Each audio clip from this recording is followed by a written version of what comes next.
So the stories just keep coming. So I think this one will be particularly enjoyable for his New York friends. So Joseph came home one Christmas, and he was probably about 30 or something like that, maybe low 30s. And we were talking and chatting, and I was kind of checking on how things are going in theater, and I talked to him about, well, Joe, maybe you should just explore other skills you have, just so you could make money on the side as opposed to having to wait tables while you're trying to make it in theater. And Joe didn't like that idea, and I'm going to get to why in a second, because it came up again, because Joseph was really into juggling that summer. He had gotten quite good, and he was juggling up a storm. He'd juggle everything in the house. And I said, Joe, you've really gotten good at juggling. Is that something that you might want to, you thinking about keeping developing and getting better at? And he said, no, I don't want to get any better at it.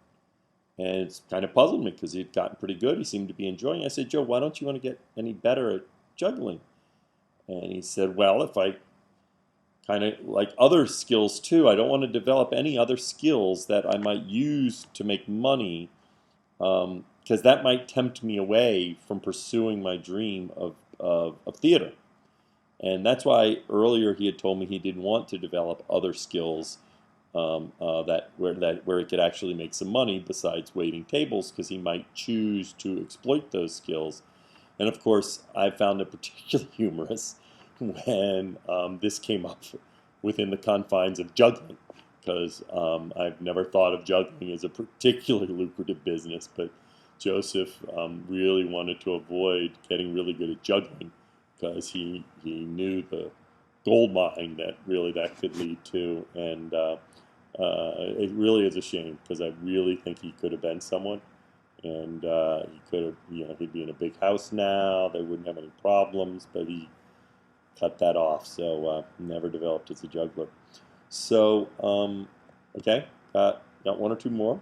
So let's see. Joseph was at Catholic University. Came home for the summer. His first girlfriend was at Catholic University. Now, neither Joseph or I were quite the ladies' men in high school. Neither of us really had what you'd call a girlfriend.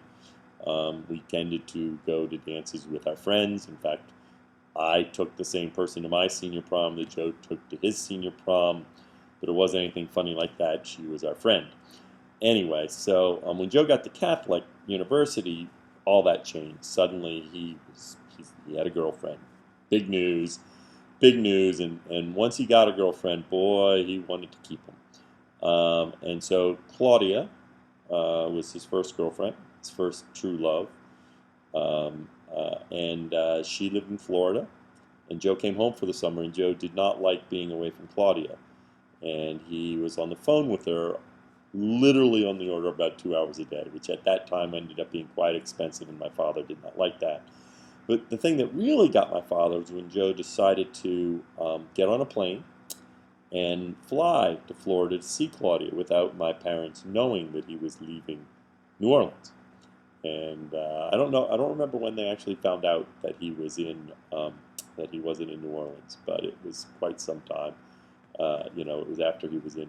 I think he called them or something, and they were not very happy. So I can think of more, but y'all are probably bored by this, so I'm going to let that go and just say have a good evening. I wish you all the best once again, Joseph.